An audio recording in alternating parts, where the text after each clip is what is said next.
Hi dear students, welcome to today's class. In our previous classes, we have already learned about some of the five kingdoms of the classification of organisms. So here already we learned about the Monera kingdom and Protista and also fungal kingdom. Okay, and next one is what? Plant kingdom.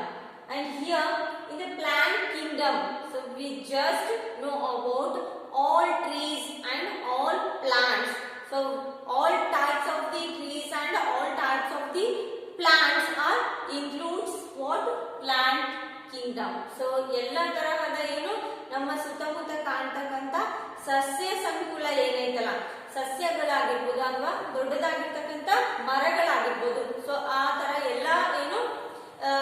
ಎಲ್ಲಾ ತರಹದ trees ಮತ್ತು plants ಈ plant Kingdom ಅಲ್ಲಿ ಕಂಡು ಬರ್ತಾವೆ. Okay, and here all plants and also trees, so which we see around us, so those all type of the plants and also trees, so that includes what?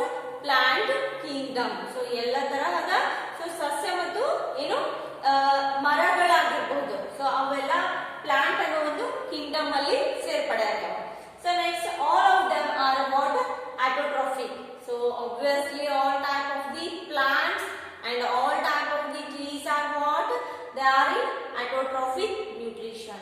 So why they are autotrophic nutrition? Why they are having a autotrophic nutrition? ಯಾಕೆ ಅವು autotrophic nutrition ಗೆ autotrophic nutrition ಅಲ್ಲಿ ಸೇರಿಸ್ತೀವಿ ಅಂದ್ರೆ, so these are what? They can synthesize their own food.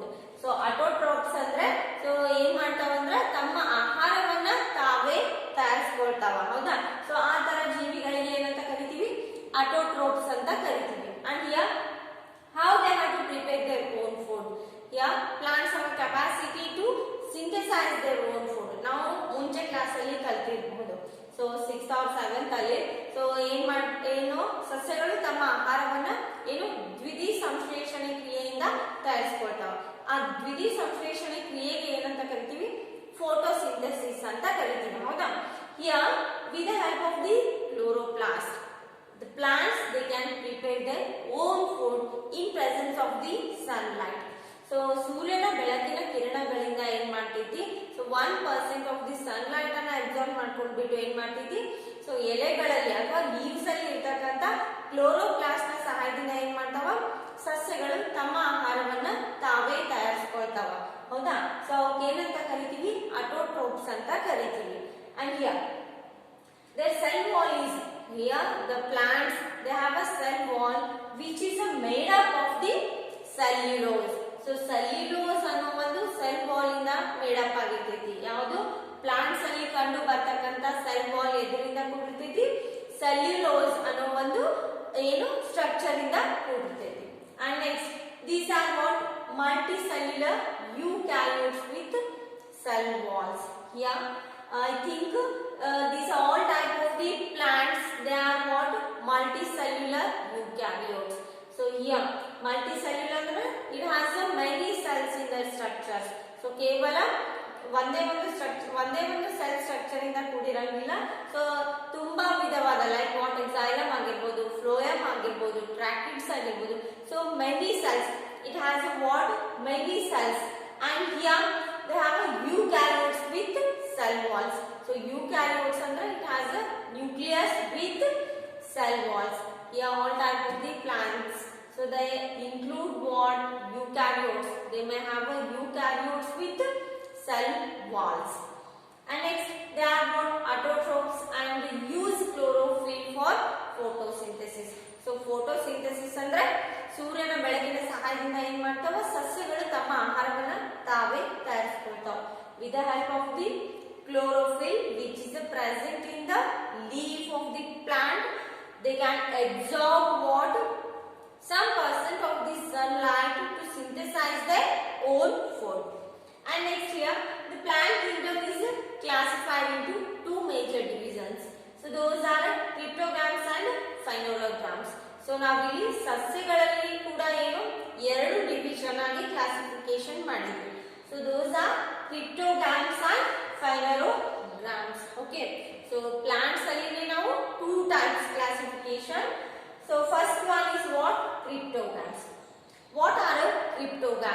Yeah. So we just learn about the cryptogram kingdom concept. Here cryptograms are literally mean plants with hidden reproductive parts. So they not produce any fruits and flowers and seeds. These type of the cryptograms, they not produce any seeds or fruits or flowers. ಗೊತ್ತಾಯ್ತಾ? ಈ ಕ್ರಿಪ್ಟೋಗ್ರಾಮ್ ಅನ್ನೋ ಒಂದು ಸಸ್ಯಕ್ಕೆ ಏನು ಸಸ್ಯದ Kingdom ಗೆ ಸೇರ್ತಕ್ಕಂತ ಒಂದು ಸಸ್ಯ ಸಂಕುಲ ಏನೈತಲ್ಲ, ಯಾವುದೇ ಹೂವು ಹಣ್ಣು ಆಗಿರ್ಬೋದು ಅಥವಾ ಸೀಡ್ ಅನ್ನ ಕೊಡಂಗಿಲ್ಲ. Okay, so they have to reproduce with what hidden reproductive parts. So ಏನಂದ್ರೆ ನೀವು ನೋಡಿರ್ಬೋದು, ಸೊ ಕೆಲವೊಂದಿಷ್ಟು ಸಸ್ಯಗಳು ಏನಾಗಿರ್ತಾವ, ನಾವು ಮಣ್ಣಲ್ಲಿ ಹಾಕಿದ ತಕ್ಷಣ ಬೇರೆ ಇರದೆ ಹಾಕಿದ ತಕ್ಷಣ ಏನಾಗುತ್ತೆ, ಸ್ಮಾಲ್ ಏನು ಬಡ್ ಲೈಕ್ ಸ್ಟ್ರಕ್ಚರ್ ಬಿಡುತ್ತೆ, ಹೌದಾ? ಸೊ ಅದಕ್ಕೆ ಏನಂತ ಕರಿತೀವಿ, ಹಿಡನ್ ರಿಪ್ರೊಡಕ್ಟಿವ್ ಪಾರ್ಟ್ಸ್ ಅಂತ ಕರಿತೀವಿ. And here cryptogams are plants that produce spores to reproduce instead of seeds. So ಏನ್ ಮಾಡ್ತಾವ, ತಾನೇ ತಾನಾಗಿನೇ ಚಿಗಿತಾವ. ಸೀಡ್ ಎಲ್ಲಾ ಸಸ್ಯಗಳಿಗೂ ಸೀಡ್ ಹಾಕಿದ್ಮೇಲೆ ಚಿಗಿಬೇಕು ಅಂತ ಇಲ್ಲ. ಸೊ ಕೆಲವೊಂದಿಷ್ಟು ಸಸ್ಯಗಳು ಏನ್ ಮಾಡ್ತಾವ, ಸೊ ಸ್ಟೆಮ್ ಕಟ್ ಮಾಡಿಬಿಟ್ರೆ, ಸೊ ಅದನ್ನ ಒಯ್ದು ಮಣ್ಣಲ್ಲಿ ಏನ್ ಮಾಡಿದ್ರೆ ಚುಚ್ಚಿದ್ರೆ ತಾನೇ ತಾನಾಗಿ ಬೆಳೀತಕ್ಕಂತ ಸಸ್ಯಗಳು ಯಾವ cryptogams. Okay, and here so these plants do not have a flowers and fruits. Here these type of the what plants, they not produce any flowers and fruits. And next cryptogams are further classified as thallophytes, bryophytes and pteridophytes. ಇಲ್ಲೇನು ಯಾವುದೇ ಹೂವು ಹಣ್ಣು ಮತ್ತು seed ಅನ್ನ ಈ ಕ್ರಿಪ್ಟೋಗ್ರಾಮ್ ಅನ್ನೋ ಒಂದು ಏನು ಸಸ್ಯ ಸಂಕುಲ ಏನೈತಲ್ಲ, ಯಾವುದೇ ಹೂವು ಹಣ್ಣುಗಳನ್ನ ಬಿಡಂಗಿಲ್ಲ. ಸೊ ಇವು ಏನ್ ಮಾಡ್ತಾವ, ತಾನೇ ತಾನಾಗಿ ಚಿಗಿತಾವ, ಹೌದಾ?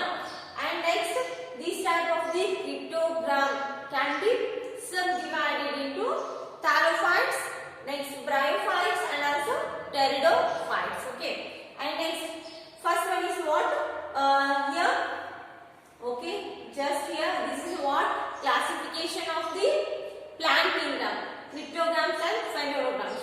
We just learn about the cryptogram and next one is what phanerogram. Okay, so here phanerogams are plants that produce seeds for the reproduction. ಇಲ್ಲೇನಂದ್ರೆ ಕ್ರಿಪ್ಟೋಗ್ರಾಮ್ಸ್ ಏನಾಗಿರ್ತಾವ, ಯಾವುದೇ ಒಂದು ಸೀಡ್, ಯಾವುದೇ ಫ್ಲವರ್ಸ್ ಆಗಿರ್ಬೋದು, ಫ್ರೂಟ್ಸ್ ಆಗಿರ್ಬೋದು ಬಿಡಂಗಿಲ್ಲ.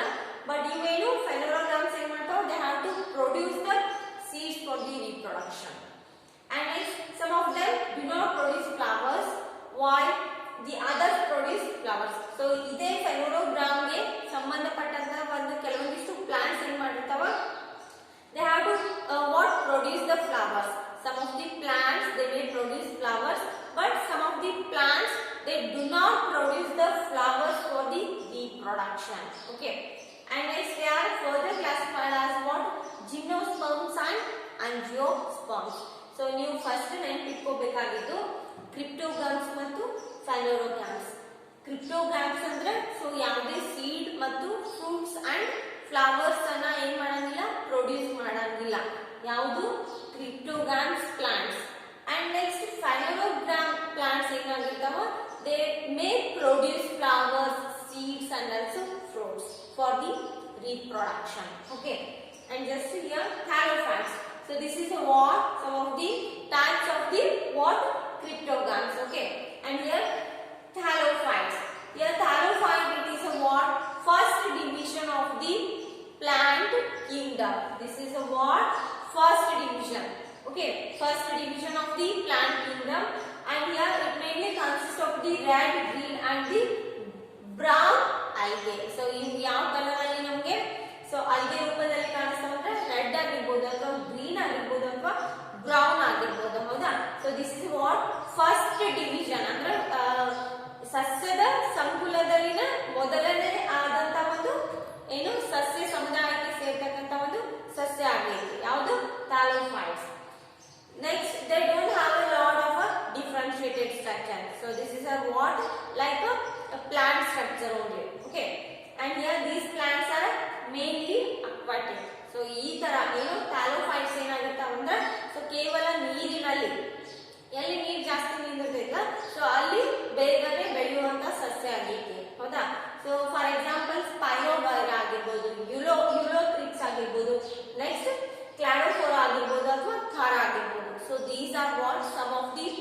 Examples of the thallophytes. ಈ thallophytes ಏನು? So next ಯಾವ ಗುಂಪಿಗೆ ಸೇರ್ತಕ್ಕಂತ ಒಂದು ಪ್ಲಾಂಟ್ ಆಗಿರ್ತೈತಿ? ಕ್ರಿಪ್ಟೋಗಾಮ್ಸ್. ಕ್ರಿಪ್ಟೋಗಾಮ್ಸ್ ಏನ್ ಮಾಡ್ತೈತಿ? ಯಾವುದೇ ಒಂದು ಸೀಡ್ ಅಥವಾ ಫ್ರೂಟ್ಸ್ ಫ್ಲವರ್ಸ್ ಅನ್ನ ಪ್ರೊಡ್ಯೂಸ್ ಮಾಡೋದಿಲ್ಲ. Okay, and next one is what? Bryophyte. Bryophyte also not produce anything like what? Seed, flowers and fruits. Okay, we just know about the bryophyte. So these are called what? Amphibians of the plant kingdom. So first division of the plant kingdom is a thallophyte. First division of the plant kingdom. Okay, and here this is what? Amphibians of the plant kingdom. Amphibians ಅಂದ್ರೆ ಏನು? So ನೀವು ಕೇಳಿರ್ಬೋದು. So ಒಂದು ಜೀವಿ like a frog, ಕಪ್ಪೆ ಏನಂತ ಕರಿತೀವಿ, ಅದು ನೀರಿನಲ್ಲಿನೂ ವಾಸಿಸ್ತೈತಿ ಮತ್ತು ನೆಲದ ಮೇಲೇನು ವಾಸಿಸ್ತೈತಿ. Frog they can be leave under the water and also on the land. So ಈ ತರ ಜೀವಿಗಳಿಗೆ ಏನಂತ ಕರಿತೀವಿ? ಆಂಫಿಬಿಯನ್ಸ್ ಅಂತ ಕರಿತೀವಿ. ಸೊ ಅದೇ ತರ ಏನ್ ಮಾಡಿರ್ತೈತಿ, ಸಸ್ಯಗಳು ಕೂಡ ಏನು ಇದೇ ಸಮುದಾಯಕ್ಕೆ ಸೇರ್ತಕ್ಕಂತ ಸಸ್ಯಗಳು ಕೂಡ ಏನ್ ಮಾಡ್ತಾವ? ಸೊ ಏನು ನೆಲದ ಮೇಲೇನು ಸಿಗಿತಾವ ಅಥವಾ ನೀರಿನ ಒಳಗೂ ಇರ್ತಾವ. ಸೊ ಅವಕ್ಕೆ ಏನಂತ ಕರಿತೀವಿ? ಆಂಫಿಬಿಯನ್ಸ್ ಅಂತ ಕರಿತೀವಿ. Here Bryophyta kingdoms of the plants, these are called as what? Amphibians of the plant kingdom. And here this plant body is commonly differentiated to form what? Stem, leaf like a structure. So ಈ Bryophyta kingdom ಗೆ ಸೇರ್ತಕ್ಕಂತ ಏನು ಸಸ್ಯಗಳದಾವಲ್ಲ, so they have to produce some of the stems and also leaf structure. Okay, so ಇಲ್ಲಿ ಏನು plant ಬಾಡಿಯಲ್ಲಿ differentiate ಅನ್ನ ಕಾಣಬಹುದು. Like stem ಆಗಿರ್ಬೋದು, it has a stem and also leaf. So ಇದಕ್ಕಿಂತ ಮುಂಚೆ ಎದ್ರ ಬಗ್ಗೆ ಸ್ಟಡಿ ಮಾಡಿದ್ವಿ? Here this is what? Thallophyte. ಈ ಥ್ಯಾಲೋಫೈಟ್ ಅಲ್ಲಿ ಯಾವುದೇ ಸ್ಟೆಮ್ ಇರಲಿಲ್ಲ, ಲೀವ್ಸ್ ಇರಲಿಲ್ಲ. ಇದು ಜಸ್ಟ್ ಏನಾಗಿರ್ತೈತಿ? It is like what? It is mainly present in the aquatic or aquatic ಅಂದ್ರೆ ನೀರಿನಲ್ಲಿ ಕೇವಲ ಬೆಳೆದಿದ್ದು ಯಾವುದು? ಥ್ಯಾಲೋಫೈಟ್. ಸೊ ಇದು ಏನು? ಬ್ರಯೋಫೈಟ್ ಅನ್ನೋ ಒಂದು ಕಿಂಗ್ಡಮ್ ನೀರಿನಲ್ಲಿನೂ ಬೆಳಿತೈತಿ ಮತ್ತು ನೆಲದ ಮೇಲೂ ಬೆಳಿತೈತಿ. And here there is no specialized tissue for the collection of the water and other substances from one part to the different parts of the plant. So ನೀವು ಕೇಳಿರಬಹುದು xylem tissue and phloem tissue ಬಗ್ಗೆ, ಹೌದಾ? So plants, almost plants ಗಳಿಗೆ so ನೀರು ಸರಬರಾಜು ಮಾಡಲಿಕ್ಕೆ xylem tissue ಇರ್ತೈತಿ. Next ಆಹಾರವನ್ನು ಸರಬರಾಜು ಮಾಡಲಿಕ್ಕೆ phloem tissue ಇರ್ತೈತಿ, ಹೌದಾ? ಬಟ್ ಇಲ್ಲಿ ಬ್ರಯೋಫೈಟಾ ಅನ್ನೋ ಒಂದು ಕಿಂಗ್ಡಮ್ ಗೆ ಸೇರ್ತಕ್ಕಂತ ಪ್ಲಾಂಟ್ಸ್ ಗಳಲ್ಲಿ ಯಾವುದೇ ಸ್ಪೆಷಲೈಸ್ಡ್ ಟಿಶ್ಯೂ ಇರಂಗಿಲ್ಲ. So it has only one type of the tissue.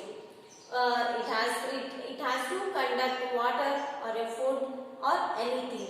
It has no specialized tissue for the conduction of water and also other type of the food materials. Okay, so this is what the concept about the bryophyte. And next one is what? Pteridophyta. Okay, Pteridophyta. So these plants have a proper differentiation structures. So like roots ಆಗಿರಬಹುದು, stem ಆಗಿರಬಹುದು ಅಥವಾ leaves ಆಗಿರಬಹುದು. So ಈ ಸಸ್ಯಗಳಲ್ಲಿ ನಾವು ಕೆಲವೊಂದಿಷ್ಟು ಸಸ್ಯದ ಭಾಗಗಳನ್ನ ನೋಡಬಹುದು. ಸೊ ರೂಟ್ಸ್ ಅನ್ನ ನೋಡ್ತೀವಿ ಅಥವಾ ಸ್ಟೆಮ್ ಅನ್ನ ನೋಡ್ತೀವಿ ಅಥವಾ ಲೀವ್ಸ್ ಅನ್ನ ನೋಡ್ತೀವಿ. And next they have a specialised tissue for the conduction of the water and the food. Okay, and here so Pteridophyta ಅಲ್ಲಿ ಏನಾಗಿರ್ತೈತಿ? ಸ್ಪೆಷಲಿ ವಾಟರ್ ಅನ್ನ ಸರಬರಾಜು ಮಾಡಲಿಕ್ಕೆ ಒಂದು ಟಿಶ್ಯೂ ಇರ್ತೈತಿ. ನೆಕ್ಸ್ಟ್ ಆಹಾರವನ್ನ ಸರಬರಾಜು ಮಾಡಲಿಕ್ಕೆ ಮತ್ತೊಂದು ಟಿಶ್ಯೂ ಇರ್ತೈತಿ ಆ ಪ್ಲಾಂಟ್ ಅಲ್ಲಿ. So here it has some different types of the water cells which has to conduct water and other type of the food materials throughout the plant body. Okay, so this is what the concept about the Pteridophyta. Okay, don't get confused. So ನೀವು ನನ್ನ class ಹೇಳಿದ ತಕ್ಷಣ ಒಂದ್ಸಲಿ at least 1 hour ಕುತ್ಕೊಂಡು ಓದಲೇಬೇಕು, ಹೌದಾ? So ಸ್ವಲ್ಪ confusion ಮಾಡ್ಕೊಡ್ಬೇಡ್ರಿ, ಯಾಕಂದ್ರೆ ಬಹಳ ಅದಾವೆ. ಸೊ ಲೈಕ್ ಸಸ್ಯಗಳ ಸಮುದಾಯದಲ್ಲಿನೇ ಯಾವ ಯಾವ ಸಸ್ಯಗಳದಾವ ಅಥವಾ ಪ್ರಾಣಿಗಳ ಸಮುದಾಯದಲ್ಲಿನೇ ಯಾವ ತರ ಪ್ರಾಣಿಗಳದಾವ, ಸೊ ಅದ್ರ ಬಗ್ಗೆ ಕಂಪ್ಲೀಟ್ ಡೀಟೇಲ್ ಸ್ಟಡಿ ಐತಿ, ಹೌದಾ? ಸೊ ಯಾವ ತರ ಸಸ್ಯಗಳು ಎಲ್ಲಿ ಬೆಳಿತಾವ, ಸೊ ಅಟೋಟ್ರೋಪ್ಸ್ ಅದಾವೋ ಅಥವಾ ಹೆಟರೋಟ್ರೋಪ್ಸ್ ಅದಾವೋ ನಮಗ್ ಗೊತ್ತಿಲ್ಲ, ಹೌದಾ. ಸೊ ಇದ್ರ ಬಗ್ಗೆ ಕಂಪ್ಲೀಟ್ ನಾವು ಕ್ಲಾಸ್ ವಿತ್ ನಾವೇ ಓನ್ ಆಗಿ ಒಂದ್ಸಲಿ ಓದಿದ್ರೆ ಮಾತ್ರ ಅರ್ಥ ಆಗುತ್ತೆ ಇದು, ಹೌದಾ. And next one is what gymnosperm. Okay, so here gymno that is nothing but naked and sperma means seed. ಅಂದ್ರೆ ನಮ್ಮ ಕಣ್ಣಿಗೆ ಡೈರೆಕ್ಟ್ ಆಗಿ ಸೀಡ್ಸ್ ಗಳು ಕಾಣಿಸ್ತವೆ, ಹೌದಾ. Gymnosperms are nothing but what naked seeds. ಅಂದ್ರೆ ಡೈರೆಕ್ಟ್ ಆಗಿ ನಮ್ಮ ಕಣ್ಣಿಗೆ ಸೀಡ್ಸ್ ಗಳು ಕಾಣಿಸ್ತಾವೆ. ಯಾವುದು ಜಿಮ್ನೋಸ್ಪರ್ಮ್ಸ್ ಅಲ್ಲಿ. They are the first phanerogams and since they produce seeds which are not enclosed in a fruit. So this is only the first phanerogams, so which has to produce the seed-like structure to reproduction. So phanerogams ಅಲ್ಲಿ ಕಂಡು ಬರ್ತಕ್ಕಂತ seed ಅನ್ನ produce ಮಾಡತಕ್ಕಂತ ಮೊದಲ ಒಂದು ಸಸ್ಯದ ಸಂಕುಲ ಆಗಿದ್ದು, ಹೌದಾ. ಯಾವುದು gymnosperm. But ಇದು ಏನು ಯಾವುದೇ ಒಂದು ಹಣ್ಣಿನಲ್ಲಿ, ಸೊ ಎಲ್ಲಾ ತರ ಹಣ್ಣುಗಳಲ್ಲಿ ನಾವು ನೋಡಬಹುದು ಏನು ಬೀಜ ಇರ್ತಾವ, ಹೌದಾ, ಸೀಡ್ಸ್ ಅನ್ನ ಕಾಣ್ತೀವಿ. ಬಟ್ ಈ ತರ ಎಲ್ಲಿ ಜಿಮ್ನೋಸ್ಪರ್ಮ್ಸ್ ಅಲ್ಲಿ ಏನಾಗಿರ್ತಾವ, ಸೊ ಡೈರೆಕ್ಟ್ ನಮ್ಗೆ ಸೀಡೇ ಕಣ್ಣಿಗೆ ಕಾಣಿಸುತ್ತೆ, ಹೌದಾ. So which it has to produce only seeds and here it is not enclosed in a fruit. So for example watermelon ನೋಡ್ರಿ, ನೆಕ್ಸ್ಟ್ ಆಪಲ್ ನೋಡ್ರಿ. ಸೊ ಎಲ್ಲಾ ತರ ಫ್ರೂಟ್ಸ್ ಅಲ್ಲಿ ಏನಾಗಿರ್ತಾವ, ಒಳಗಡೆ ಬೀಜ ಇರ್ತಾವ. ಬಟ್ ಇಲ್ಲಿ ಯಾವುದೇ ತರ ಫ್ರೂಟ್ ಇರಂಗಿಲ್ಲ, only it has to produce seeds, ಹೌದಾ. And next one is what ಆಂಜಿಯೋಸ್ಪರ್ಮ್ಸ್.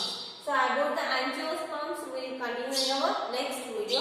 But you compulsory ಓದಿದ್ರೆ ಮಾತ್ರ ಗೊತ್ತಾಗುತ್ತೆ. So please ಓದ್ರಿ, okay.